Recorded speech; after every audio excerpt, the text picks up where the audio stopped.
If you are doing a lot of side hustles, it's very, very difficult to be great at your main hustle. The only way you're going to build real wealth and economic security is to go all in on one thing. That is greatness, focus. None of this matters. None of it means a thing if you can't have deep and meaningful relationships. Scott is a professor of marketing at NYU Stern School of Business. He's a best-selling author. He has earned a massive following through his lectures, podcasts, and YouTube channel. Scott Galloway.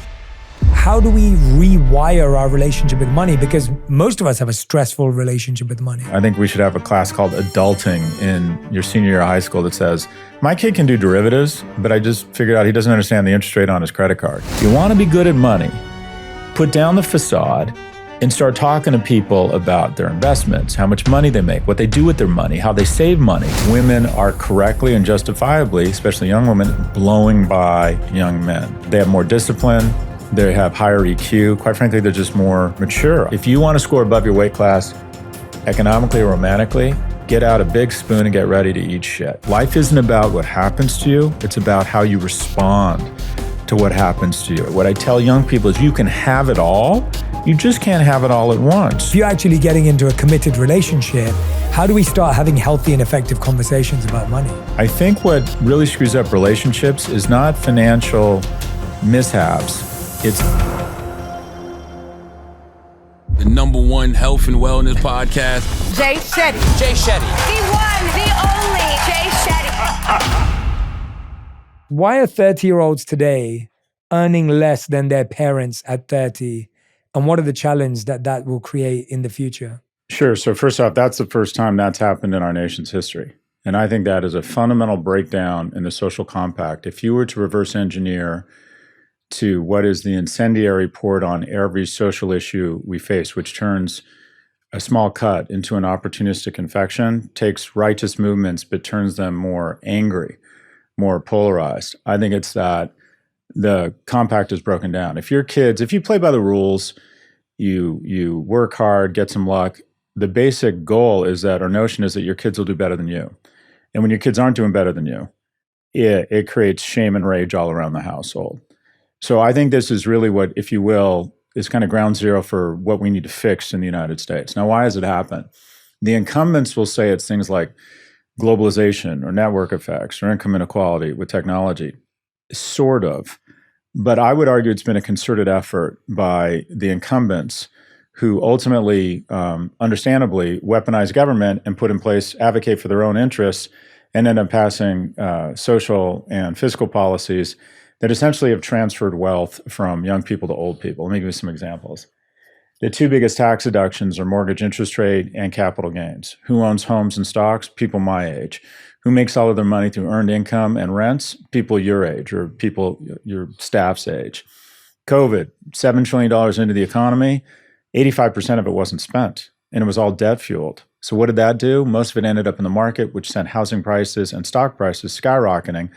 It's great if you own a house. It's great if you're an incumbent. It's great if you already have stocks. But if you're trying to get into the market, it just took up the price of everything. We need churn. When you bail out the baby boomer owner of a restaurant, all you're doing is robbing opportunity from the 26-year-old graduate of a culinary academy that wants her shot. The reason I get to live the life I lead and I have economic security is that in 2008, we bailed out the banks, but we didn't bail out the economy. And Apple, Amazon, and Netflix were trading at somewhere between $8 and $12 a share each. And I was coming into my prime income earning years.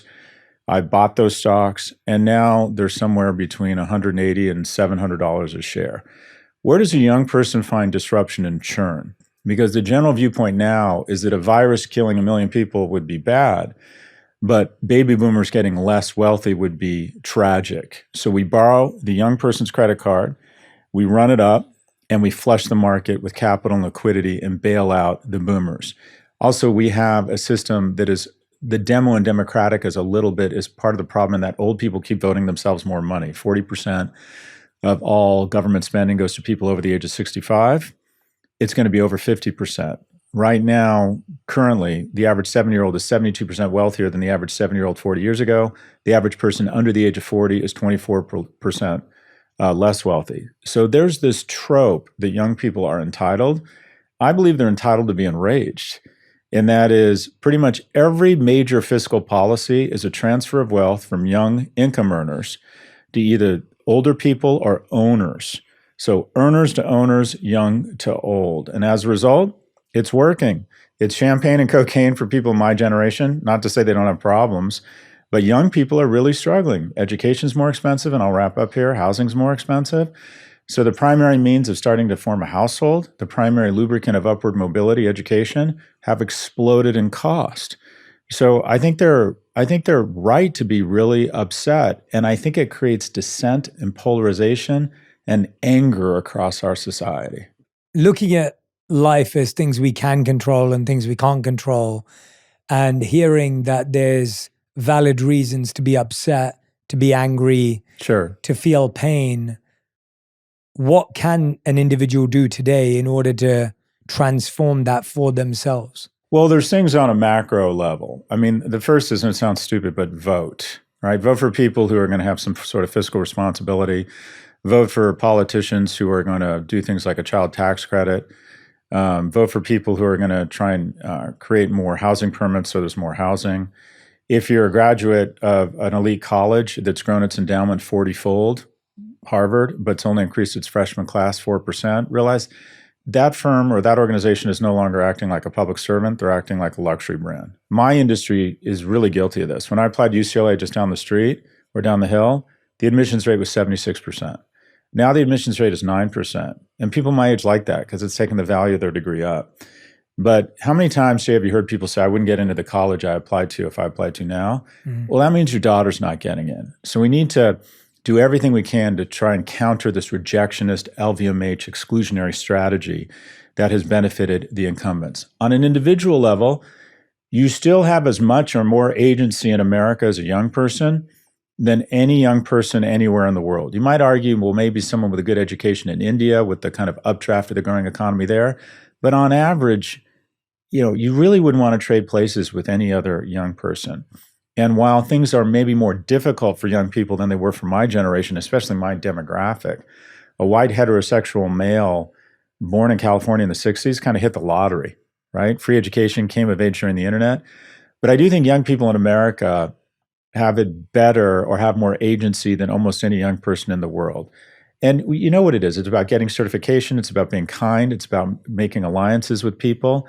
It's about workshopping your 20s. It's about trying to find something you're good at, that you could be great at.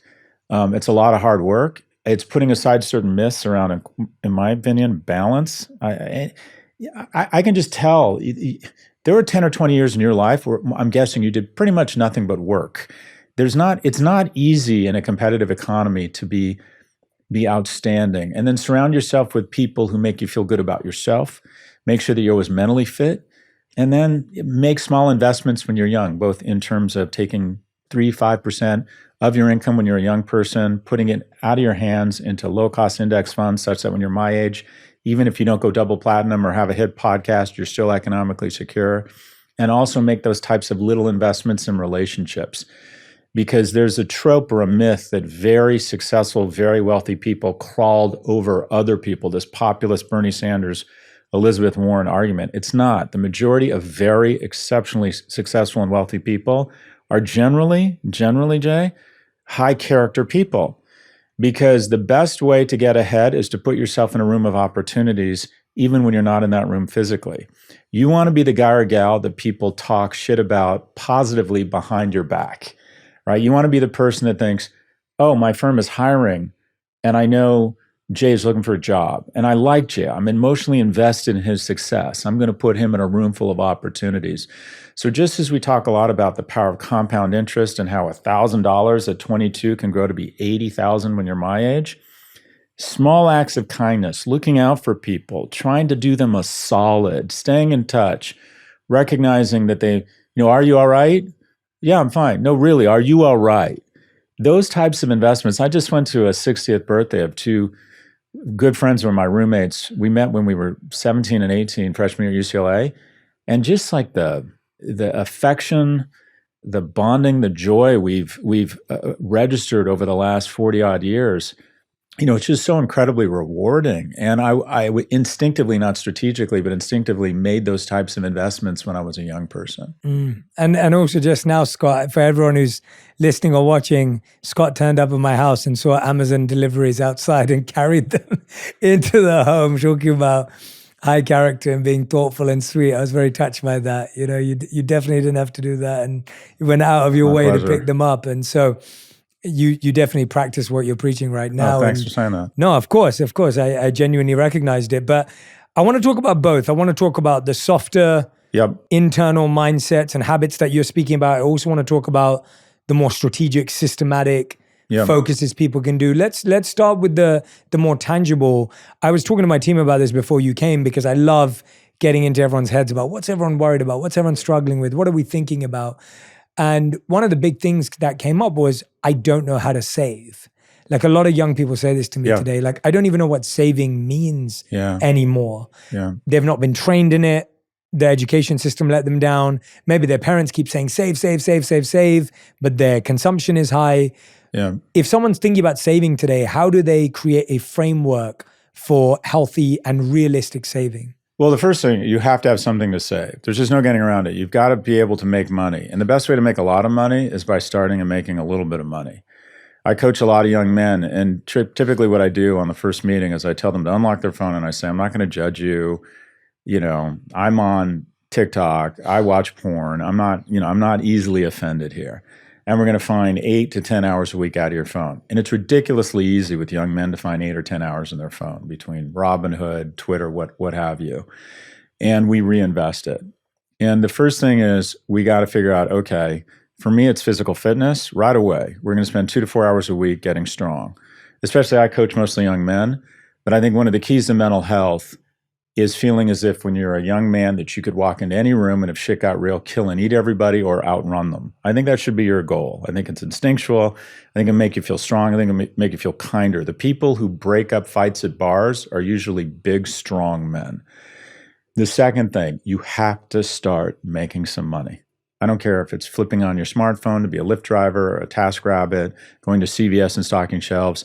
Even just a little bit of money gives you a taste for the flesh of money and gets you thinking about different ways to make money. And capital in a capitalist society is intoxicating. So we have to figure out a way to start making some money. Once we start making some money and we have a salary and we work at an organization, 98% of people will spend everything that comes through their hands, right? You live in a society where there are the most impressive people and the most impressive technology ever in the history of our planet have one mission, and that's to figure out a way to present you with the ultimate offer at exactly the right time. Oh, heading to Cabo for a girls' weekend? Wouldn't you like to upgrade from economy to economy comfort? Oh, only 2 of these rooms left. How about upgrade now to the special spa package? Oh, you just bought a pair of On running shoes. What about these Bomba socks? It is nearly impossible for a young person to save money if it comes through their hands, if they get their hands on it. You want to figure out a forced savings. So everything from like the Acorns app that rounds up and puts the money automatically into a low-cost index fund. Find out what government programs there are in your nation that where if you sign up, the money's taken out of your check. Maybe it's matched by the government. Maybe it's matched by your employer, 401k, IRA, Roth. First thing you do, find someone smart at your company, talk to your tax advisor, go on AI and say, what forced savings mechanisms are most tax advantaged that I can participate in at an early age? Because you really just need to take somewhere between, call it 3 and 5% of your income if you start when you're in your 20s. And in the UK, they round up from 4,000 pounds a year to 5,000. There are tax deferred programs here such that you don't get clipped 20, 30, 40% each year. So the first thing is, I got to start making some money. The next thing is, I'm going to lean into my advantage. Your advantage when you're young, everyone has capital. When you're young, you have more human capital, you have more time than financial capital. So I'm going to lean into that advantage. And if I can just figure out the discipline of getting $1,000, $2,000, $5,000 a year into one of these programs where I'm not going to touch it, I'm not going to think about it, I'm not going to trade, I'm going to focus on what I'm good at. By the time you're my age, you're going to be fine. But the easiest way to do that is a forced savings plan. You have agency. Make some money and immediately, I don't care if it's you start off making a couple grand a month as a TaskRabbit or whatever it might be. I'm going to take 2 or 3% of it and find a program such that it never gets into my hands and goes into a low-cost diversified index fund. Should younger people today even aspire to own a home, or is the American dream, that version of it, dead? The goal isn't to be rich. Rich is the things you see. Wealth is what you don't see. And this is what wealth is. Ideally, it's by the time you're 40. It's usually not, but it needs to be by the time you're 65 or 70, because that release of economic anxiety frees you up to focus on what is really important, and that is deep and meaningful relationships. One of the things I love you talk about in the book, The Algebra of Wealth, is you talk about the challenge we have with our goals. The first is we set unrealistic goals, and then they're super long term. So we say things to ourselves like, well, in the next 12 months, I'm going to save $12,000. And it's like, we've never even saved $500. And you talk about this need to set a goal of like, this is how much I'm going to save this month. Like, this is where I'm going to start. And it's so interesting you talk about time and your work with young men, because I think time is so interesting, because I think today most people would rather finish their workday and we'd love to just switch on a show. Yeah. Or doom scroll on TikTok. Yeah. And so there is more time that could be engaged in creating other revenue streams, etc. But what is really blocking us from doing that? I think everyone knows they have time. They know they want to make more money, but there's something there that's just blocking us from getting activated. What have you found that is? So I can't speak for the whole population, but generally speaking, the lack of executive function is the part of the brain that controls that is the prefrontal cortex, the kind of gas on, gas off. The part of the brain that says stop playing video games and start studying, that is maturing later and later in boys. It's somewhere between 12 and 18 months behind young women. So in many ways, a senior in high school, a woman who's applying to college, and a young man who's applying to college, senior in high school, the woman is competing against a 16-and-a-half-year-old. And as a result, fewer and fewer men are going to college. And we're in an economy where 40 years ago, 1 in 3 jobs needed a college degree. Now it's 2 in 3. Women are correctly and justifiably, especially young women, blowing by young men. They have more discipline. They have higher EQ. Quite frankly, they're just more mature. I say this in my own company. I have a lot of young people, a disproportionate amount of young people working in my organization. There's some very talented young men, but I would describe them kind of as dopey, almost a little boyish. I have some young women in my firm who could be the junior senator from Pennsylvania. Women are just maturing earlier. So there's certain biological things that get in the way of men having executive function. I also think that there's so much temptation. I think there's a little bit of a belief of kind of YOLO, this is it, live for today. I also think it's harder for them to save just because everything's so goddamn expensive. It really is. So it's discouraging for them. It's like, okay, I'm working my ass off and I can barely pay for my rent. So this is anecdotal evidence, but it largely represents the economy. When I got out of business school, the average salary was $100,000. I went to a quote unquote elite business school. I went to the Haas School. The average house in San Francisco cost $280,000, so 2.8 times the MBA salary. Now the kids at Haas, still in elite business school, incredible compensation, average $200,000 right out of business school. But the average home in San Francisco is $2.1 million. Why? Because as soon as you have a house, you become very concerned with traffic and you start showing up to local review meetings and making sure no new housing is built, which is great if you already own a home, going back to the rejectionist strategy. But it's almost impossible now. It's almost like saving for a home is out of my reach. The travel industry has boomed. And my thesis is that you have millions of young people who are going into their mating years and decided, let's save for a house, let's save for a house. Then pre-pandemic, a house is $290K. Post-pandemic, it's $420. Interest rates from 3% to 7%. Average mortgage went from $1,100 to $2,200. All of a sudden, the American dream has become a hallucination, a fantasy. Fuck it, I'm getting a backpack and I'm going to do an Airbnb in Bangkok.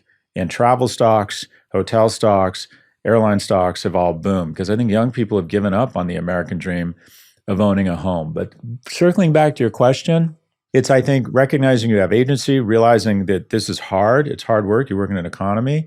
Build a kitchen cabinet of people who can advise you. It's very hard to read the label from inside of the bottle. You got to work hard. There's just no getting around it. I don't care how talented you are. Beyonce works her ass off. I mean, people who want to be successful and influential have to work really hard. And then what I would also say is that forgive yourself. My first job out of college was investment banking. I hit the lottery. Everyone was super impressed. I hated it and I wasn't going to good at it. And within 2.5 years, I was back living at home with my mother, unemployed.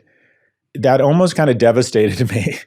But my kind of success comes from my ability to endure rejection and move through it, to mourn and move on. So if you're in your 20s and you're thinking, I'm not making a lot of money, I'm having trouble like having a nice life, I'm not entirely sure what I want to do, then you are exactly where you should be. Your 20s are for workshopping. Forgive yourself, but keep trying. Reach out to people for help. Show up. Get the easy shit right. Show up early. Be courteous. Be kind. Think about, how do I get more certification? And then the moment you lock in on something that you're good at and could become great at, go all in on it. And I come from the attitude, I'm assuming people want real economic security. Some people say, Scott, I'm not like you. I don't want to live to work. I want to work to live. Fine. But have an honest conversation with yourself around what you need to make to have a reasonable life. If you want to live in LA and you want to have a nice lifestyle, you just have to make a shit ton of money. That's just the reality. But if you say, I'm not all about work, then fine. Do you want to move to Santa Clarita? Or do you want to move to the Inland Empire? Or do you want to move to somewhere in Oregon? Fine. But have a sober conversation with yourself. What are your expectations? And realistically, what kind of commitment and trade-off are you going to need to get there? What I tell young people is you can have it all. You just can't have it all at once. I have amazing balance right now. And looking around, I think you do. But that's because I had almost none in my 20s and 30s. And I don't, this whole life, I don't know much about you, but the life I lead now when I'm in LA, I didn't even know it existed in my 20s because I'm like, I need to make money and I'm not exceptionally talented. So the thing I can control is how hard I work. And there's no getting around it. It'll cost you some relationships. It cost me my hair. It cost me my first marriage. And this sounds crass, but it was worth it. Because now that I have kids, now that I'm older, I have a lot of balance. So it's a sober conversation. It's a kitchen cabinet. It's forgiving yourself. It's trying to find something you're good at. It's a lot of things. More than anything, forgive yourself. If things aren't working out in your 20s, boss, that's where you should be. It very rarely do people come right out of college and go like this. Yeah, so well said. So much to unpack there, Scott. And thank you for kind of giving us so many points to check with. The first thing I want to ask you is, should younger people today even aspire to own a home? Or is the American dream, that version of it, dead? It's situational. First off, keep in mind the term the American dream was invented by the National Realtors Association and the Real Estate Association that wants to keep pumping up the price and the commissions on homes. If you live in a place like Los Angeles, where I believe, quote unquote, the yield, that is the ratio, the cost to rent something relative to the price to buy it, it actually makes more financial sense for most people to rent here. Mm-hmm. It makes sense for most people in New York to rent. You're in St. Louis, you're in Lansing, Michigan, it probably makes sense to try and save some money and buy and take advantage of first-time home buyers credits, what have you. So you want to find someone who, quite frankly, if you're not good at math, is better at math than you, and say, does it make sense for me to buy a home? Because you might be better off. The co-host of my podcast, Raging Moderates, is a very successful woman. Her name's Jessica Tarloff. She's the Democrat on the most popular cable news channel show called The Five, right? It's 4 Republicans and Jess. And she makes really good money. Her husband makes really good money. And they've decided not to buy in New York because they think putting the money in the market will give them more financial security. So greatness and great decisions are in the agency of others. I would talk to people, but don't feel as if you're a failure if you don't own real estate. Because real estate right now, as a percentage of GDP, as a multiple on rents, is at historic highs. Meaning that you really don't want to be house poor. You really don't want to go all in because the National Realtors Association is telling you you're a failure if you don't own a home. Because the last thing you want to do is just have no money for nothing else. The market corrects, and your house isn't worth the debt on it. That is devastating emotionally and financially and from a credit standpoint. So it's situational. At the same time, there's no getting around the psychic. There is some psychic income.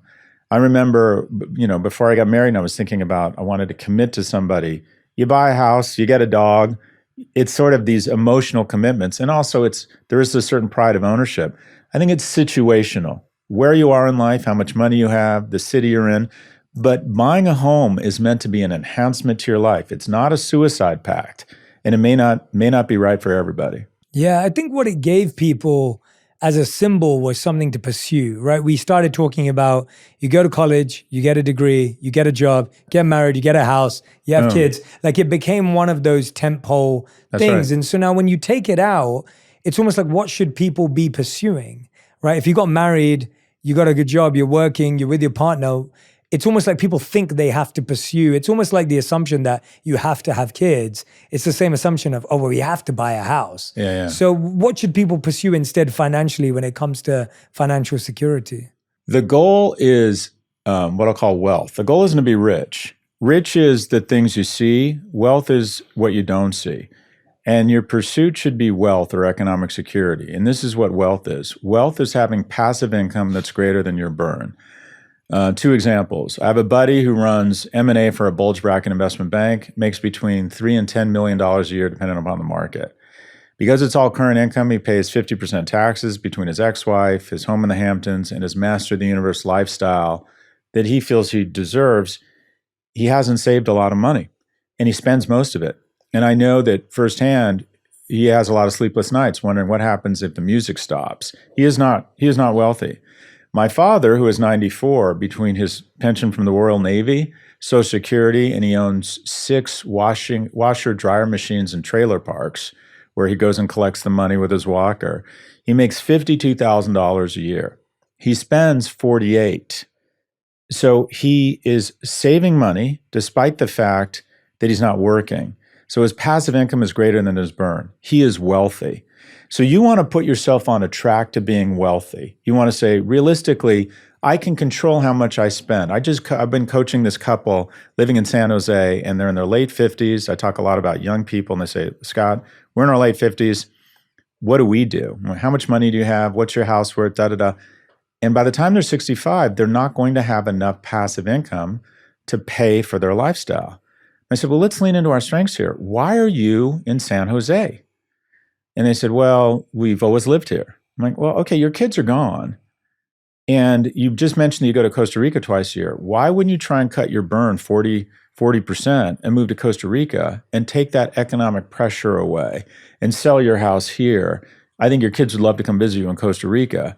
So the question is, put yourself on a path using basic math and what you really think you're going to need in terms of passive income, such that at some point, ideally, it's by the time you're 40. It's usually not, but it needs to be by the time you're 65 or 70, because that release of economic anxiety frees you up to focus on what is really important, and that is deep and meaningful relationships. So the reason why I am so much happier over the last 10 years than I was kind of the first 45 years of my life is that economic stress was always there for me. I was raised by a single immigrant mother who lived and died a secretary. I felt like there was a ghost following us around telling us we weren't worthy because we didn't have money. Between college, student loans, the dot bomb crash and the great financial recession, I just never had enough money to have passive income such that I was done. Most people, and a lot of people never get there. I got lucky. I sold my last company about 10 years ago for a lot of money. Now, unless I really screw up again, which I've done a couple times, I can focus on my relationships. The resting blood pressure of a child in a low-income home is higher than the resting systolic blood pressure of a kid in a middle or upper-income home. I think the majority of divorces are not a function of infidelity or a lack of shared values. It's those things, one or more of those things might happen, and then the incendiary on it is financial stress. 2/3 plus of divorce filings are from women. And we don't like to say this because we like to assume all men are predators and all women are virtuous. But when a man is under financial stress, the reality is he becomes less attractive as a mate. And that can lead to real stress in the relationship. So what you want to pursue, if you're not pursuing a home, you want to put yourself on a path. You want to get alignment with a partner. You want to track your spending and put yourself on a path to some level of economic security, of wealth by, say, the time you're 65. And if you're young and you're killing it, instead of buying a bigger flat screen or a bigger TV or maybe a bigger house, well, what if I started saving 10, 15, 20, 30% of my salary and I got wealth by the time I'm 40 or 45? Because to be in America, young and healthy, and have passive income that's greater than your burn, you're just going to have a wonderful life. So it's not acquiring anything. It's getting to a point of economic security or wealth. And that's a function of two things: how much money you make such that you can save. Key to wealth is not how much you make, it's how much you save. And also the thing you can control is your burn. I have a friend who ran a hedge fund. It closed down. He makes good money, but not great money. Living in Tribeca with 3 kids, needed $1 million a year to live that life.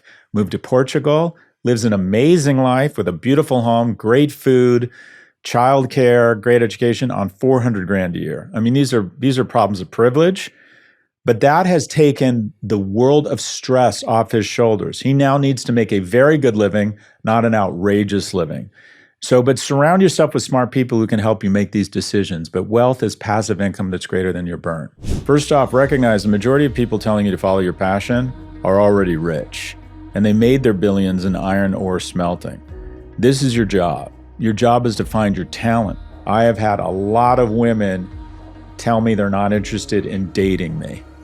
I have sent out thousands of emails to potential clients for my strategy firm. I have pitched hundreds of venture capitalists on my way to raising money. And the reason why I am wealthier than your average bear and get to spend my life with someone who on a risk-adjusted scorecard is exceptionally higher character and much more attractive than me is because I was never afraid to endure rejection. And we gamified saving money. And we had a whiteboard, and we literally made a game out of it. In the summer of 1985, I survived for 12 weeks on $78 a week, including rent. Because if I didn't save $3,000 by the fall, I wasn't going back for my senior year in college because I didn't have wealthy parents. Do you want healthy, great-looking skin without spending a ton of time on it? If you answered yes, and let's be honest, who wouldn't? Dove Men Plus Care Body and Face Scrub is your ultimate hack for effortless skincare. When I say hack, I mean it. This scrub does it all. Exfoliates, cleanses, and moisturizes all in one simple step. No extra steps, no hassle, just better looking skin made easy. Plus, it's made with natural essential oils. It's vegan and free from parabens and sulfates. Designed specifically for men's skin, so it does exactly what you need it to. The best part? It's easy. Your skin will look better, feel better, and it won't take up more than a moment of your day. Just hack your grooming routine and add the Dove Men Plus Care Scrub into your shower. When you bring up the word money, most of us kind of go blank-faced. We want to reach for a stress ball. You can just sense that it's uncomfortable to talk about it because we're almost reminded of all the bills stacking up and all of our expenses. And we spent too much on TikTok shop this week. And, the reality hits and we kind of don't want to talk about it, don't bring it up. How do we get out of that stressful wiring? And you talked about it even there with your background. Like, I grew up in a family where we didn't have the healthiest relationship with money because we never had enough, or we always had just enough, and that was good enough. And that was always like, you're just looking at your bank balance sitting at zero all the time. Like, how do we rewire our relationship with money? Because most of us have a stressful relationship with money. Well, when you think about how they help people who are depressed, it's a combination of talk therapy and, if needed, some sort of pharmaceutical intervention. I think mental illness or mental unwellness around money, I think we absolutely need to, one, have more financial literacy. I think we should have a class called Adulting in your senior year of high school that says, my kid can do derivatives, but I just figured out he doesn't understand the interest rate on his credit card. So young people need a certain level of financial literacy. Also, I encourage them to talk about money with their friends. It's especially hard for men. Women are disproportionately evaluated based on their aesthetics. Men are disproportionately evaluated based on their economic vitality. So for a guy to say, hey, I lost a shit ton of money in the market. Should I sell it? Do I get a tax write-off? That connotes weakness. They're worried that they're less attractive. There's actually something very British that you might relate to, and that is British people, the best grade I understand in Britain that everyone wants is you get really high marks, but really low effort scores. You're supposed to be accidentally rich. I'm such a baller, and I'm so great at what I do that I just accidentally slipped and fell on a ton of money. No, it's work. You got to think about it. You got to talk about it. So I encourage people to talk to their friends. And if you're comfortable, this is how much money I'm making. This is how much I'm saving. This is, taxation is really important. Well, what if I moved to Florida? How much money would I save? What if I buy a house now? I heard there's something called 1031 exchange where I can roll into my next property tax-free. Talk about money. Get really good at it. Roger Federer, do you think he never talks about tennis? Talks about it all the goddamn time. Do you want to be great at money? Most people say, yeah, I want to be great at money. Is anybody great at anything? If I wanted to be an amazing evolutionary anthropologist, would I never talk about it? Would I never bring it up in conversation? Would I never want to talk to other people about evolutionary anthropology? If you want to be good at money, put down the facade and start talking to people about their investments, how much money they make, what they do with their money, how they save money, what they do to try and limit their spending. I talk about stoicism. See if you can find a practice where you get reward or a dopa hit from exercise or relationships. Gamify saving money. My junior year at UCLA, I was in a fraternity with mostly wealthy Jewish kids from the Valley, and there were 5 or 6 of us out of 120 guys, and everybody knew who we were. We didn't have any money. We were always late on our house bills. Everyone knew, those are the poor kids, right? And one summer, we all lived in the same apartment building, and we gamified saving money. And we had a whiteboard, and we literally made a game out of it. In the summer of 1985, I survived for 12 weeks on $78 a week, including rent. Because if I didn't save $3,000 by the fall, I wasn't going back for my senior year in college because I didn't have wealthy parents. And if you can gamify saving money with a partner, especially a romantic partner that you can be totally transparent with, God, that's powerful. We're building something. We're going to save a ton of money. Can we save $5,000 or $7,000 this year together? And it's going to be $8,000 next year, and then it's going to be $9,000. And with compounding in 5 or 6 years, which will go really fast, we have 60, 80, 100 grand. And having kids is, I think, the most rewarding thing it has been for me. I didn't plan to have kids, but it was having kids with someone else and raising what feel like pretty good citizens. But a close second was building economic security with someone else. We had total alignment, right? We're going to save. We were transparent around our expenses. We were generous with each other. Oh, no, you should do that. There's a very unhealthy dynamic sometimes in relationships. And this is sexist, but I found it to be true, where the dude uses money to control his spouse, and the spouse turns it into a game of how much money she can spend without him knowing. And fortunately, that's getting flipped a little bit, or it's equalizing because women are doing so well. Women under the age of 30 are making more money in urban centers, more single women own homes. But there's still, in my generation, this very weird dynamic between the sexes and money. But going back to your original question, talk about it, understand it. If you want to be good at it, you got to get literate at it. And you want to bring it up with your friends, and you're going to start learning. I spend 4 hours a week probably talking to other people about my economic well-being, what tax loopholes there are, where I should be investing. I have a lot of real estate. When interest rates come down, at what point do interest rates get low enough where I should be pulling a second out and putting it in the market, knowing if I have a 10-year mortgage over 10 years, the market's usually up about 7 to 9% a year. Does that make sense, right? Think about it all the time. You're the average of your 5 friends. You've seen that study, body mass, politics, sports teams. But what's more interesting is one of those 5 people will be more economically secure, much more economically secure than the other 4, despite not making a lot more money.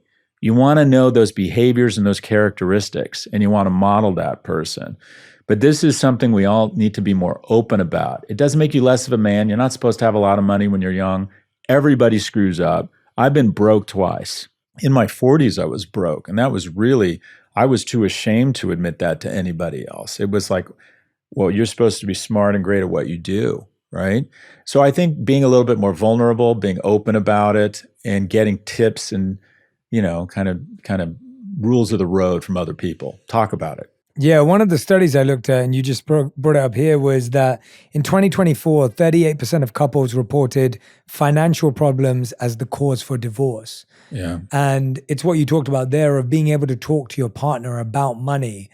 What's a healthy way to bring up the subject, to connect with someone about it? Because as you said, sometimes in the early dating phases, it's really uncomfortable to talk about it because people feel you're a gold digger. People feel that you're just after their money. People are concerned that they don't have enough of it to talk about it.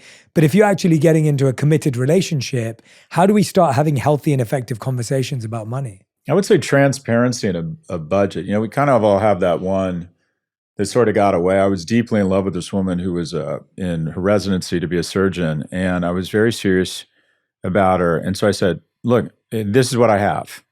And I kind of went through my assets, how I planned to make money, what money I had, where I'd lost money, where I'd made money. And then she was very transparent and said, well, my parents are wealthy, so when they pass, I'll get some money. But right now, all I'll have is a ton of debt. And I think it made us feel really much closer to each other, that kind of transparency. So one, I would say it's transparency. And I would say it's regular check-ins and a budget. I think what really screws up relationships is not financial mishaps, it's surprises. Oh, you've been day trading and you've been going into some stock that your buddy at work said was good and you lost 20% of our savings, but it happened a year ago and you're telling me now? So I think it's a good idea to, on a regular basis, not only sit down and talk about budget, but just say, this is what's going on with us financially, and go through kind of spending and just being very transparent with each other. And also, not hiding the ball.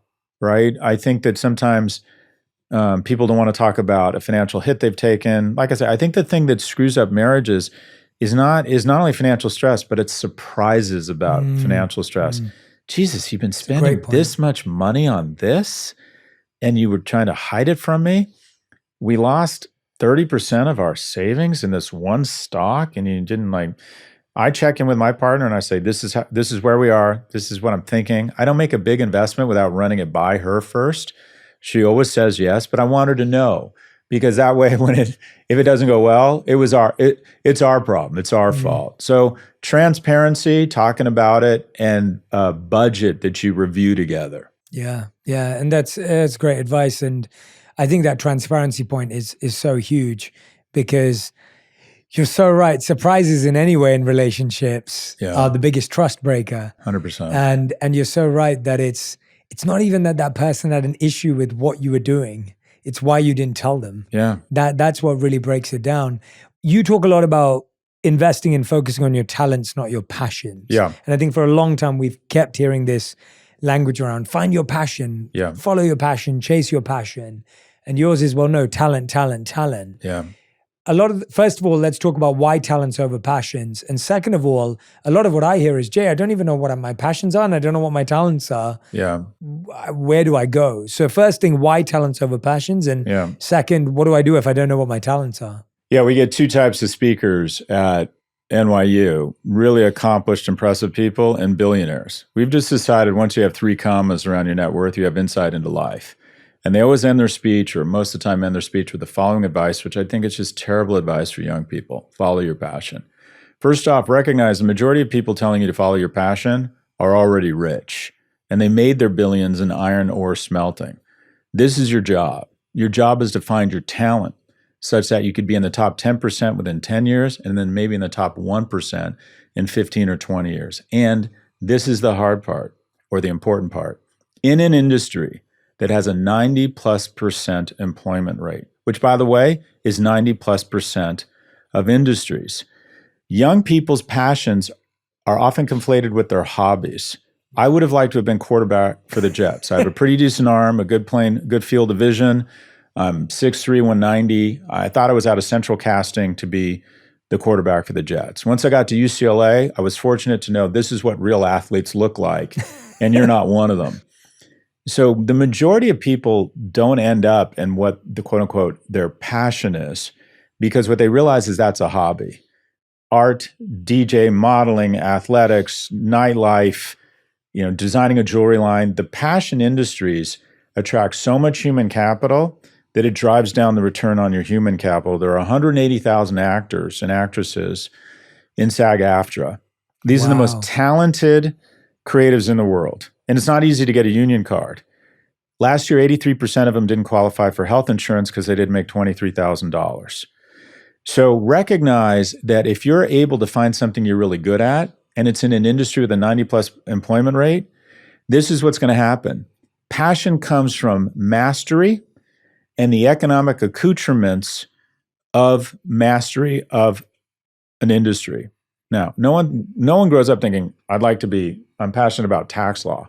But if you have the skills and the discipline to get a law degree and you understand the intersection between the law and economics and you know how to handle clients, the best tax lawyers fly private and have a larger selection set of mates than they deserve, in the top 10 or 20%.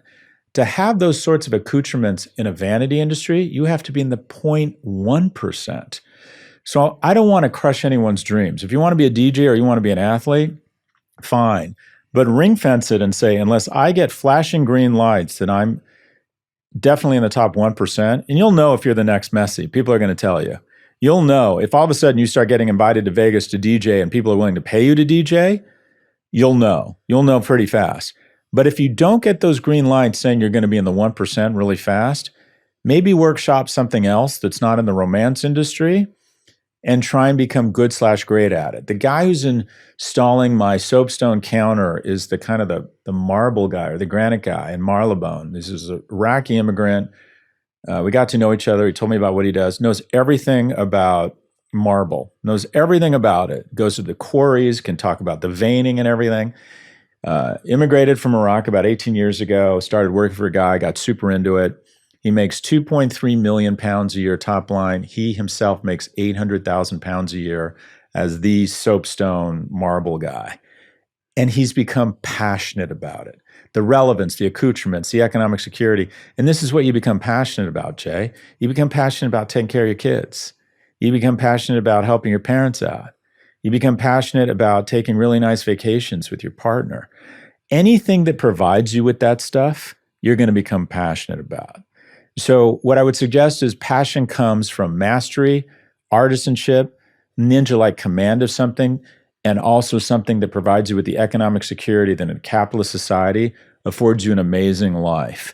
So find your talent. That's your job. If you're good at something, you can become great at it in an industry with a high employment rate. Trust me, you're going to find passion. And for those people who are sitting there going, well, I don't know what I'm talented at. Like, I don't even know what my talent is. I don't really have anything that anyone's ever validated, noticed, recognized. I'm pretty average at everything. Where do they start? I think you want to build a kitchen cabinet of people who you can sit down at any job. First off, don't let perfect be the enemy of good. Just start. When I was 18, I thought I was going to be a pediatrician. Chemistry disavowed me of that. Thought I was going to be an athlete when I was 15. UCLA disavowed me of that. Thought I was going to be an investment banker at 22. Disabused me of that. Thought I was going to be a healthcare consultant when I was in business school. And then I thought, I don't know if I'd be any good at this. I ended up in strategy and then analytics. I didn't know what strategy and analytics were. So try stuff. Be honest with yourself. If you don't give up at the first sign of I don't like it, well, that just might be work. But you'll start to get feedback on what you're good at and what you're not good at. And workshop it. Keep investing. Recognize it's hard to be great at anything, but you'll probably get a feel. I mean, at some point you recognized you're a good storyteller, you have a nice voice, you're good at this, right? And I imagine there was some things along the way you recognize, I'm not that good at this. I'm trying hard and I'm not that good. I tried really hard to be a good investment banker. I had no natural skills at it. I just wasn't good at it. And then when I got into consulting and I took data and could frame it into a story where CEOs and CMOs would listen to me and say, bring in that, I started a strategy firm called Profit, bring in them, see what they think. I'm like, wow, we're good at this. Maybe even we can become great at it. So another, again, group of kitchen cabinet, people who can talk to you, people who can advise you, get started, workshop. Okay, it's not the perfect job. I'm not sure I'll be passionate about it. No. If you can find something better, great. Until then, get in the game. See where the opportunities are. And you'll start getting market feedback on what you're good at or not good at. And you'll start to click in. Wow, I'm pretty good at this. And ask people around you. Ask for reviews. The compensation I think I provide my younger employees with, I'd like to think I'm good at this. Maybe I could be better as I talk about it. It's not only monetary. What young people need is feedback. If you are in a position as a boss to say, you know what, you're great with new employees. You make them feel welcome. Well, should I consider a career in recruiting or HR? You're great with clients. Jesus Christ, can you sell? You like to drink. You're ridiculously obnoxious in a funny way. People want to go out with you when they're in town. Boss, you should be in sales. Yeah. You should be selling, and you got a decent IQ, you should be selling database software for Oracle or CRM software for Salesforce, because you're going to make $500,000 by the time you're 30, taking people out and establishing relationships. Get feedback, workshop stuff, but you'll start to absorb stuff, but you're never going to find out you're good at cricket unless you pick up a mountain. You're just not going to find out. So try as many things as possible. Surround yourself with people and give you an honest feedback, and keep workshopping stuff. Don't be afraid. Don't, again, forgive yourself. If you're not a good investment banker, you're not cut out to be a doctor, you're not going to be an athlete, that's okay. It's out there. Just keep showing up, keep trying, and you will hopefully find that thing. I don't want to say it's a guarantee. I think some people never find anything they're great at. But in this economy, you should be able to find something you're at least good at. Yeah. I appreciate what you were sharing about the diverse roles you've had. And again, your mantra, forgive yourself. And I look back at life as thinking that it would be about finding or discovering the thing.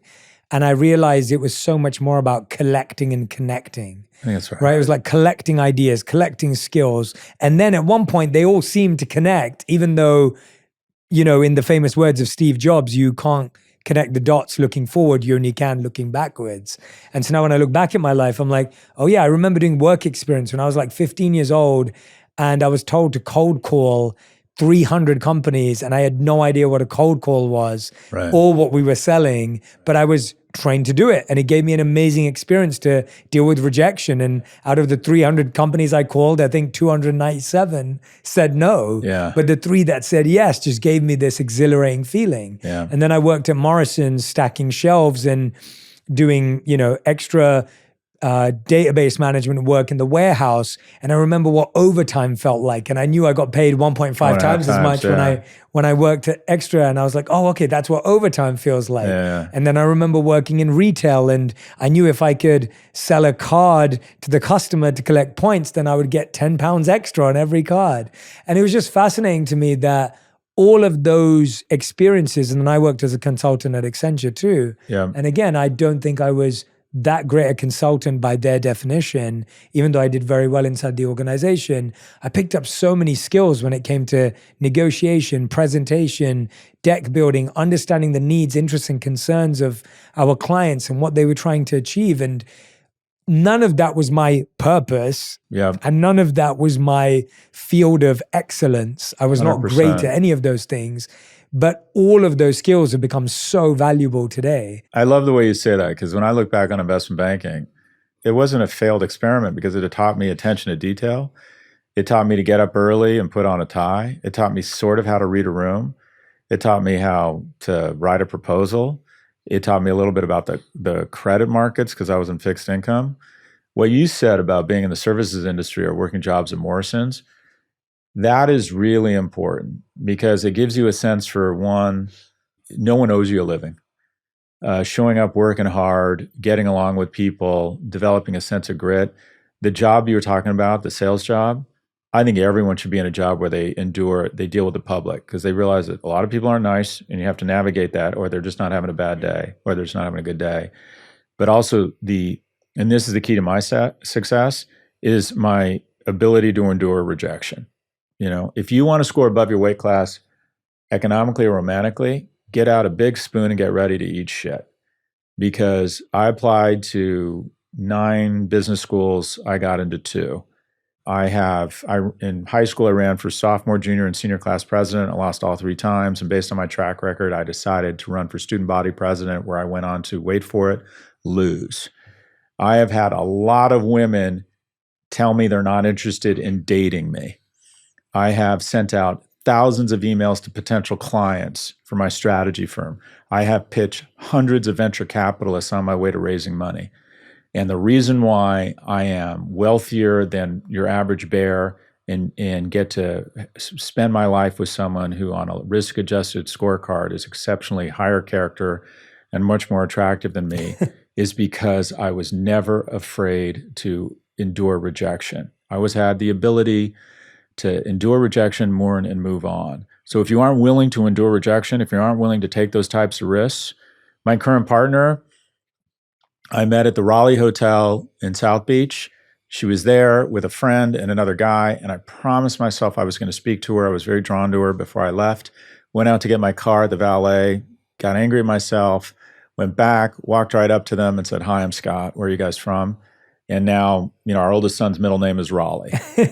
You gotta be willing to endure rejection. And here's the thing, most people aren't. Most people will never invest in their own company. They're too scared to lose money. Most people will not go up and speak to a stranger. This is something I force my boys to do when we're out. I'm like, you got to speak to at least one stranger. My oldest one has no problem with that. My youngest has a little bit more of a difficult time. But the ability to open, the ability to call somebody. When you were calling, don't call me again. So what I think you're saying is I should check back in 2 weeks, right? I mean, I can't imagine how much shit you must have eaten starting a podcast, right? I mean, it's not... I got to start one with a co-host who already had a following. Like, you're some kid out of Accenture starting a podcast, right? I mean, it's just a lot of rejection. Yeah, we sent personalized letters and videos to 100 people that we really wanted on the show, and every single one of them said no in year one. And over the last 5 years, every single one of them have been on the show, bar 3 maybe. Yeah. And it just showed me that there was such a need to just be okay. I mean, I have a list of, everyone always asks me who's your ideal podcast guest, and I'm a big soccer fan. We were talking about football earlier, and I've supported Manchester United since I was a kid, and Cristiano Ronaldo is my GOAT. And, I have a list of a history of DMs to Cristiano Ronaldo that he has never seen, let alone responded to. And I can't wait for the day he sees them. You're just following the wrong club. Bukayo Saka or Cole Palmer, I think they would come on the show. You got to go Arsenal or Chelsea. That's your fault. Yeah, that's my fault. That's my fault. It's the pain. I'm asking for the pain. But no, I couldn't agree with you more. And I love this mantra that you keep repeating, forgive yourself. Yeah. And it's such a powerful one. And you are going to make mistakes. You are going to break things. You are going to get wrong. Maybe even one of those clients is never going to want to work with you again. Yeah. And that's all going to happen. And I think we live in this protective space of like, I never want to get anything wrong. I never want that person to ever say, oh, I was too pushy or too nudgy. And it's like, well, they might, and they probably will anyway. Someone will. Yeah. And is that worth letting go of this amazing life that you envision and what you want to create? The only thing the only thing I feel like I can guarantee any young person is a certain amount of joy and a certain amount of tragedy in their life. And the ratio of the two is a function of a lot of things, mostly when and where you're born. But what you want to do is try and set yourself up for so many deep and meaningful relationships that those ratios of joy to tragedy are much greater. So forgive yourself, but there's some great research. My colleague at NYU, Adam Alter, who has a joint appointment at the business school and at the in the psychology department, has done a ton of great research on end of life. He goes into palliative care facilities and he interviews people on their biggest regrets. And people get a lot of perspective at the end. They're never going to walk on the beach again. They're never going to hang out with their, really spend time with their loved ones. They're never going to work again, never going to go to a sporting match, what have you. Never, take their dogs for a walk again. So they don't have a lot to lose, a lot of perspective. And their biggest regrets kind of come down to 3 things in reverse order. Number 3, they wish they spend more time with their friends. Number 2, they wish they'd led the life they wanted to lead, not the life their church or their family wanted to lead or society was, telling them to act a certain way. But their number 1 regret is they wish they'd been less hard on themselves. They wish they'd been kinder to themselves. Because when you look back on your failures, made a bad investment, this person didn't love me back as much as I loved them. I got fired. I had a business fail. When you look back at the end and you have real perspective, you're going to be more upset about the way you responded than what actually happened to you. Life isn't about what happens to you. It's about how you respond to what happens to you. And recognize that emotion, the present value of emotion, is enormous in the moment. Your disappointment, you're going to look back and think, the only thing you're going to be upset about is how upset you were at it. On the flip side, when things are going really well, also recognize a lot of that isn't your fault. You got lucky. You're in the right place at the right time. You had someone take an interest in you and work and promote you. You had a stock skyrocket. Are you a great investor? No, you're lucky. And you're never more prone to a big mistake, professionally or personally, than after a big win, because you start believing it's you. And the time when you have a great investment, you have great relationships, what you want to do is try and pull in your horns a little bit and be a little bit humble and as grateful as you can be, recognizing luck has been on your side. And like I said, if you want to lose a lot of money, start believing that your great year in the market is because you're just really good at investing and you should lever up because you're that smart. No, you're sticking your chin out. I love that advice, especially the humility part. And it's so interesting. Yeah, I remember reading a study that said that most founders who exit, they make their worst startup investments for the next 2 years that 100%. follow their exit. And it's that same feeling of you start thinking it's you. I wanted to ask you, a lot of people right now are trying to decide between whether they double down on their career at the company they're at or the organization they're at, or have multiple revenue streams or side hustles and things on the side. How would you encourage people to evaluate where they put their efforts? So another thing I've gotten shit on TikTok for, I hate side hustles. So if you're in a side hustle, that means a side hustle is a temporary means of investigating something else should become your main hustle. The way you get wealthy and economic security is you find a professional activity that you're good at, that you become great at, and you go all in on it. Because the difference, success is in the last 10%. So the guy or gal that applies 90% versus the guy or gal that applies 100%, the latter is going to get promoted faster, get options awards, just make more money, have recruiters calling them. Success is that extra oomph. If you're doing a lot of side hustles, it's very, very difficult to be great at your main hustle. So fine, if you don't like your main hustle, but you need it for health insurance, you need it for a base, and you want to investigate other stuff, but recognize the only way you're going to build real wealth and economic security is to go all in on one thing. And I've never been successful. I have two kind of, I'd say, complexions professionally. The first is I have balance. I'm working 40 hours a week, decent lifestyle. That for me is called losing money. I've never been able to aggregate wealth kind of having balance in my life. And then there's a point in my life, and I'm not proud of this, but especially in my early years where stressed out, working all the time, hard on my fitness, hard on my relationships. That's when I'm usually making money. The marketplace is competitive. It demands a tremendous amount of you. But I think it's more or less like, okay, how do I have a sober conversation with myself? How do I get forward fast? The best companies in the world, I find, are the most aspirational companies, are the ones that let you go flat out.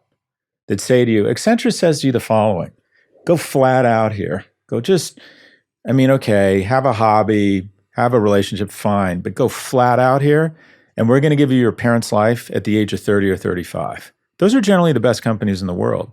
Some people decide they don't want that, and they want to do something they're excited about, fine, or passionate about. I get it.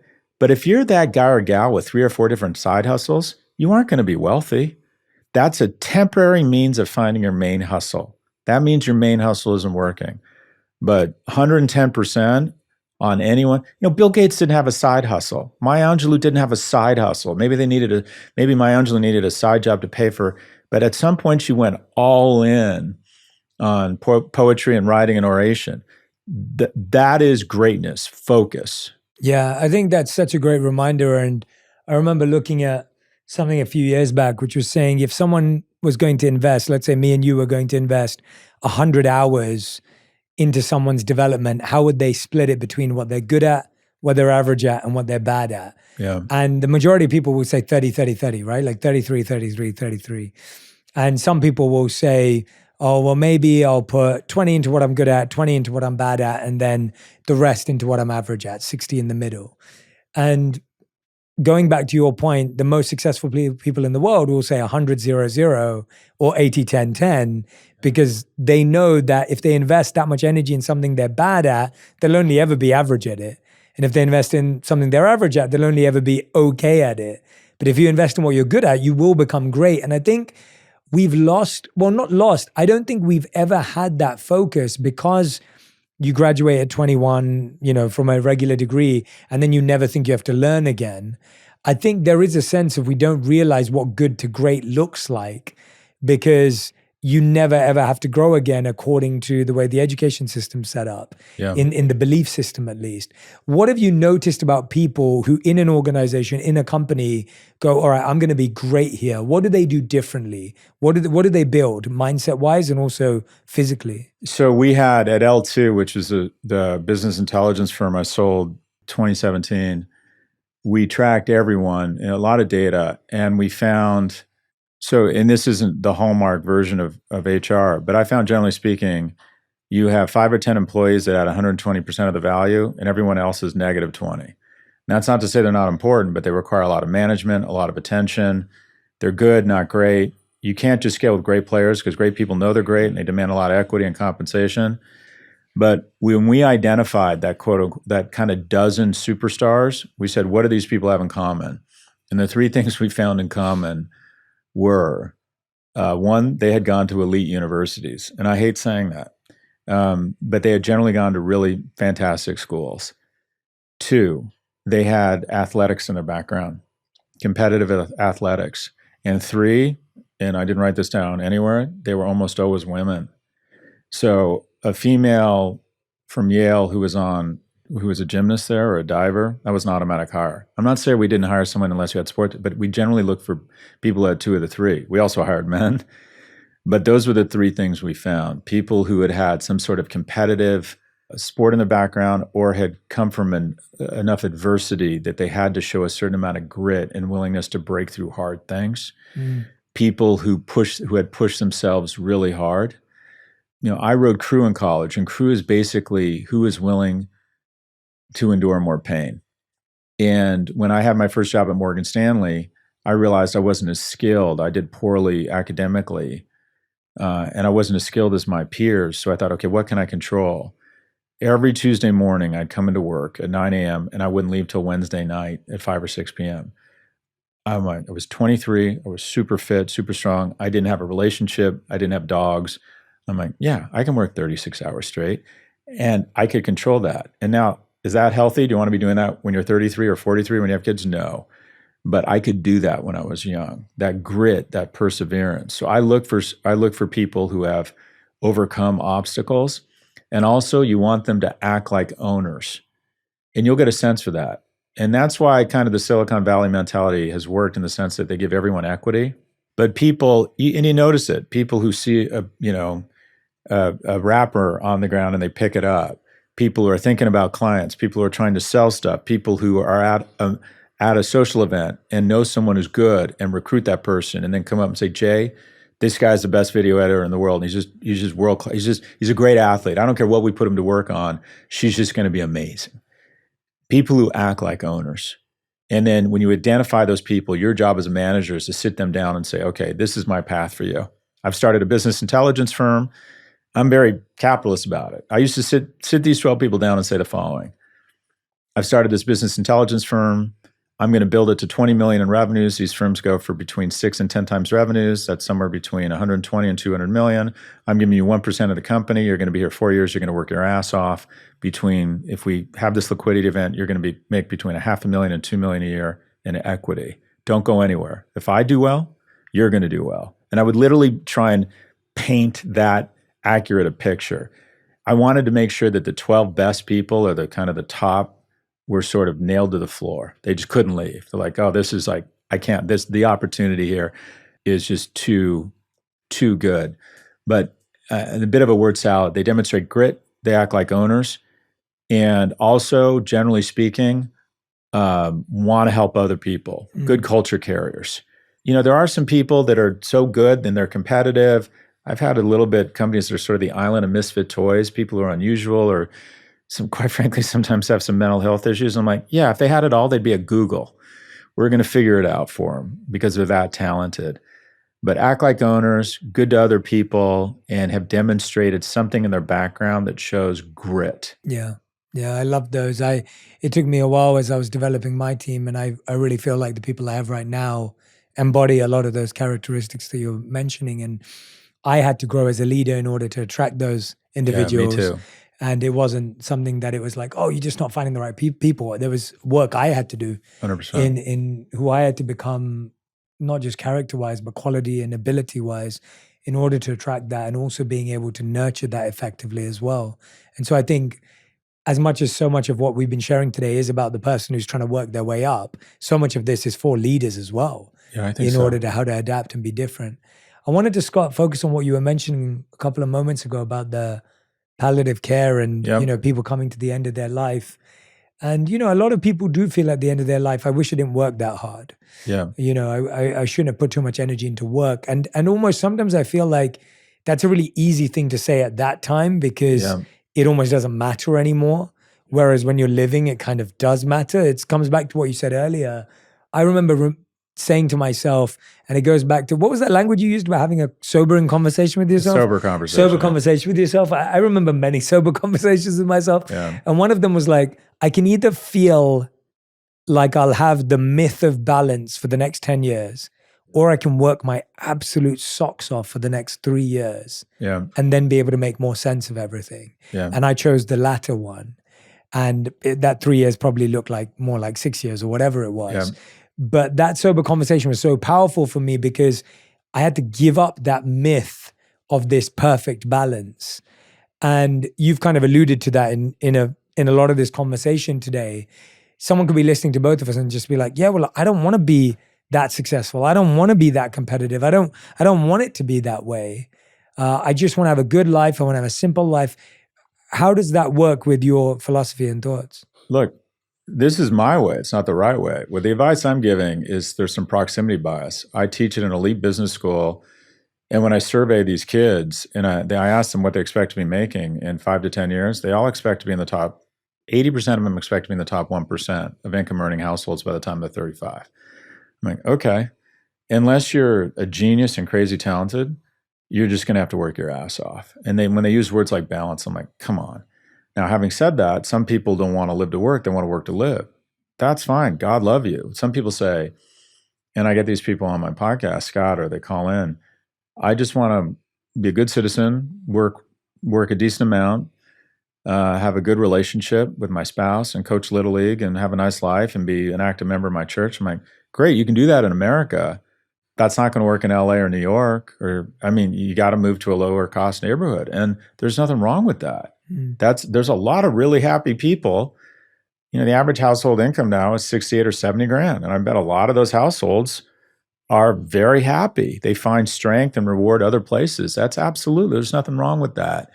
The majority of the young people I speak to expect to be making a lot of money. Or they say, I don't need to make a ton of money. I just want to live in New York, have a nice place, be able to have a couple kids. I'm like, okay, that's $1 million a year. I'm not talking about the way the world should be. I'm talking about the way the world is. And if you expect to live in an American city and be able to send your kids, ensure you can absorb a health shock, give your kids the kind of life you want, take nice vacations, it's just a lot of money. The reality is it's just a crazy amount of money. And you can control. You want to lower your burn, move to a place with lower cost of housing, lower cost of living, more power to you. But the majority of the people I know in their 20s and 30s, and again, this is proximity bias because the people I hang out with, expect to have a lot of influence and a lot of economic security. And we all know that guy or gal who is in great shape, great relationship with their parents, it just seems to rain money on them, is fit, has a food blog, and donates time at the ASPCA. Assume you are not that person, right? Assume that you probably have to go all in on something if you want to. LA, living in New York, you're just going to have to be relatively successful to stay here. You don't have a birthright to live in Los Angeles or New York or London. And again, it comes back to that sober conversation. Are you really willing to make the trade-offs? If not, you can be happy in Lubbock, Texas. Most people can. And maybe you should be thinking about that. But people who expect to have a reasonable life in these big cities, okay, let's be honest about what that's going to take. Scott, thank you for being so transparent and honest today. This has been so useful, insightful, and I really appreciate your candor and honesty with so much of this, because I think you are right that we can have really unhealthy false expectations and they can be reaffirmed and we can be on a wild goose chase for the rest of our lives, or we can get what you're doing, which is just straight talking, really simple, insightful advice that hopefully gets people having that sobering, honest conversation with themselves. It's really refreshing. I think that it's very exciting to tell people to go chase stuff and do things, and then helping people actually self-reflect and figure out whether they're ready for that and what that means and what that looks like is so important. And I wanted to, we end every episode of On Purpose with a final 5. And these questions have to be answered in 1 word to 1 sentence maximum. Okay. Although I will probably break my own rule. Okay. So Scott Galloway, these are your final 5. The first question is, what is the best wealth advice you've ever heard or received or given? Find your talent. Second question, what is the worst wealth advice you've ever heard or received? Follow your passion. Question number 3, how would you define your current purpose? To raise loving, patriotic men. Beautiful. Question number 4, is it possible, or how is it possible to create peace with money? Money is the means. The ends is deep and meaningful relationships, and money should just provide an absence from the stress that can get in the way of forming and nourishing deep and meaningful relationships. It's the means, not the ends. I want to unpack the last 2 answers because I think there's some really interesting material there. So it's so strange, isn't it? So I'm sure you've heard this story that, I mean, it's been told for years about the fisherman and the businessman. Yeah. Right? You've heard this story a million times. It's like the fisherman goes to the businessman, and the businessman looks at the fisherman and goes, "What do you do all day?" And the fisherman says, "Well, in the morning I go fishing, and then in the afternoon I have a siesta, and then I hang out with my family and my friends, and I drink a little, and then I go to sleep and do it all over again." Mm-hmm. And the businessman's saying, like, that's what I want to get to. It's just that I built this business and then sold it and did this, and now I'm trying to come around. Like, it's a cute story, but in reality, I don't know whether it stacks up, but there's this idea that people have that if I just want to spend time with people, why would I work so hard? But you just said, actually, sometimes if we don't have money, it can actually block our relationships. In what ways does scarcity or a lack of financial wealth create issues in our relationships? Well, one, if you're a man, women aren't going to be that attracted to you. Women are attracted to men for 3 reasons. Number 3, kindness. Number 2, intellect. And the fastest way to communicate intellect is humor. But the number 1 source of attractiveness in men is the ability to signal resources. You don't even have to have resources at that point, but you have to demonstrate a plan, that you're smart, you're hardworking, and you have a plan. But let me ask you a question. Do you have a number where you're like, okay, this is my number, and that's what I'm aiming towards? No. Okay, so I did have a number, and I actually think it's sort of healthy, because what I became addicted to was relevance and money. And when I sold my last company for $160 million. And I thought, I'm going to go raise $300 to $400 million, start a private equity fund, raise funds 2 and 3. I have the contacts. I'm in the sweet spot because I'd like to be a billionaire. Scott Galloway billionaire just had a nice ring to it for me. And then I had a friend pass away at a very young age, and it kind of sent me into a little bit of introspection. And I thought, all right, I've hit my number. Unless I really screw up again, if I get 4 to 6% on the money I have, I can live the life I want. And I'm like, well, okay, why do I need more money? I'm on this hamster wheel where I've decided my worth as a man is a function of having more. And what you realize, and it's hard to get off this hamster wheel, that money's just ink in your pen. And it can help you write new chapters. It can make certain chapters burn brighter, but it's not your story. And this is a really good problem to have. But I think we have a virus in this nation amongst the super wealthy of hoarding money, where they decide they want more money. They want more money. what Daniel Kahneman, the economic historian, teaches us is that above a certain amount, you get no incremental gain from money. You don't get less. Billionaires are no less happy than millionaires, but they're no happier. And what I've decided is once I hit my number, I love data. Every year I look at how much money I made, and I either spend it all or I give it away.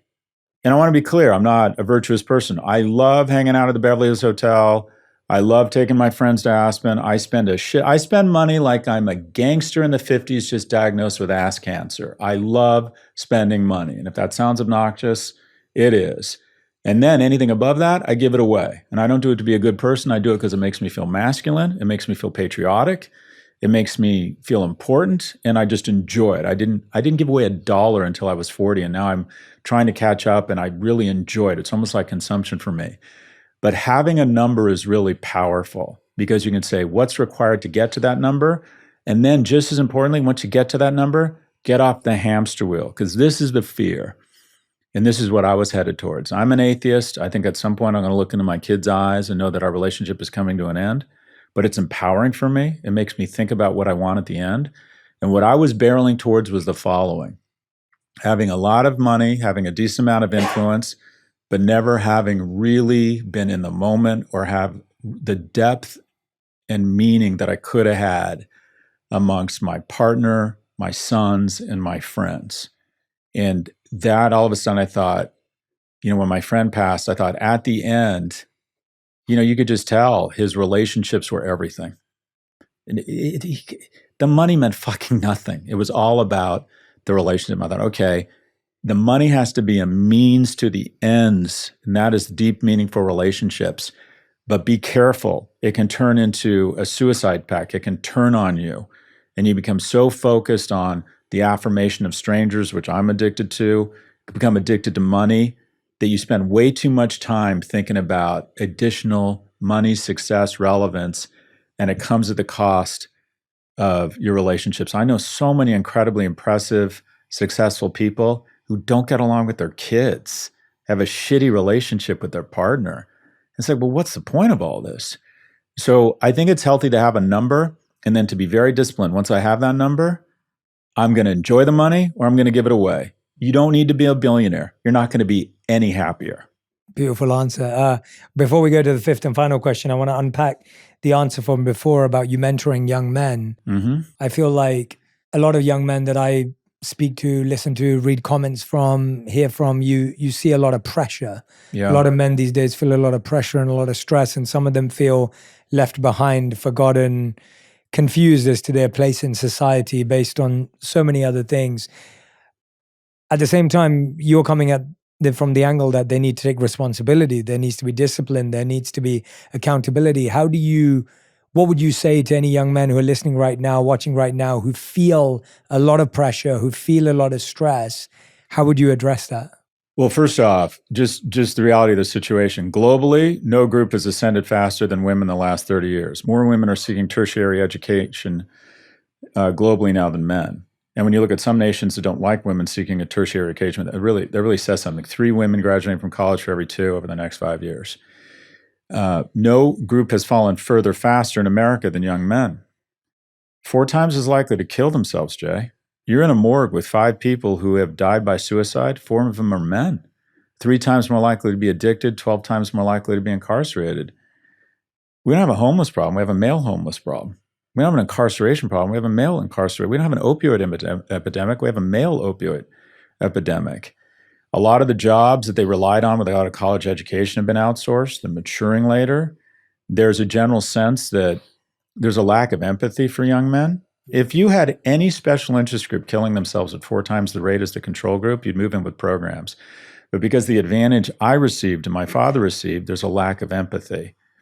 So the first is to recognize, I think that it is tough out there for young men, and to forgive yourself. What I tell young men when I go back to the thing about the phone, start getting into fitness.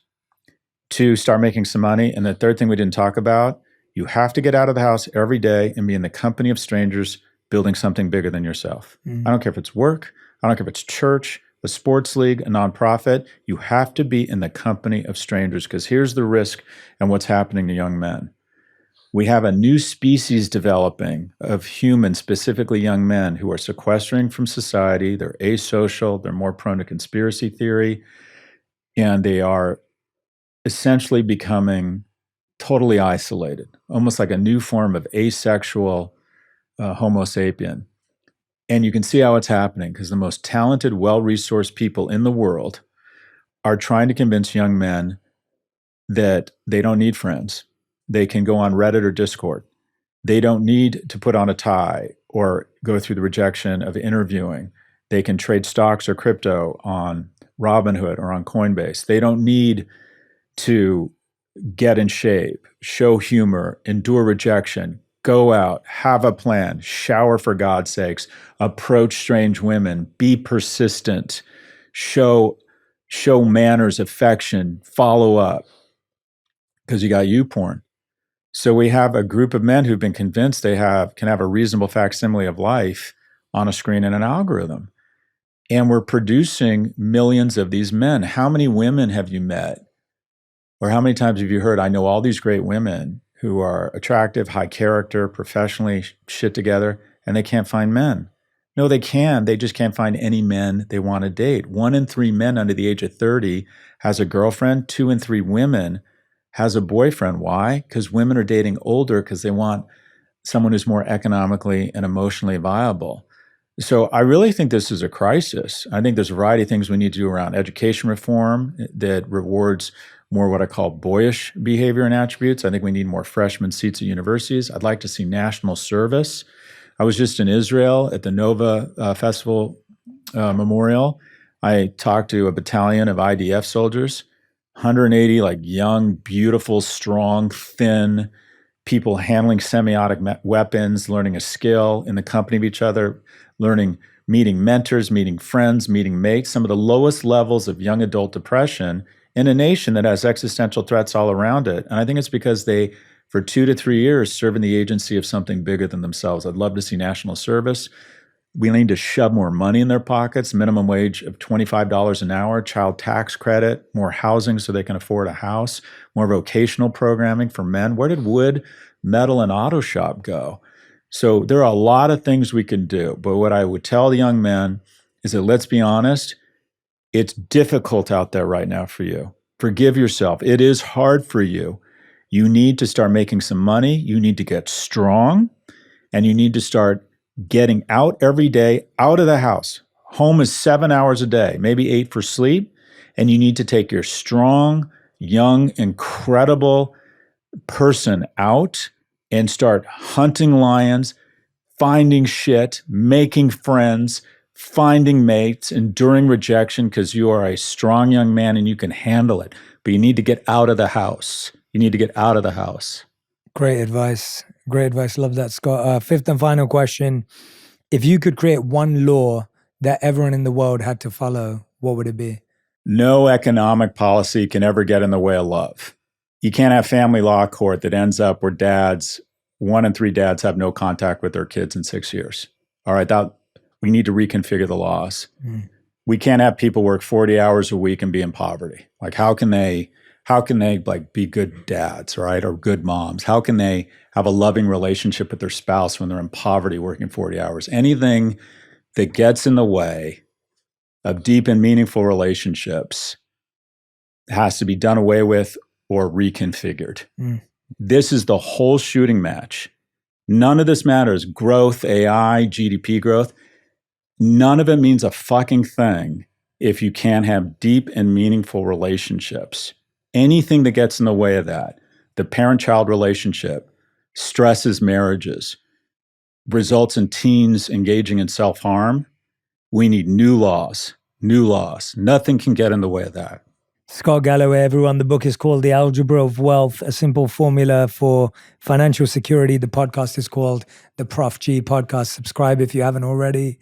Scott, thank you for your amazing work. Honestly, thank you for Jay. Taking the time to be here today. I hope this is the first of many conversations. I really hope I get to know you better and I appreciate that. Can add you to my kitchen cabinet. It would be Likewise. A true honor. And honestly, I love the work you're doing. I'm a big fan. And if I can ever be helpful, supportive in any way, then I'm right here. So please know that. I appreciate that. And congrats on all your success, Jay.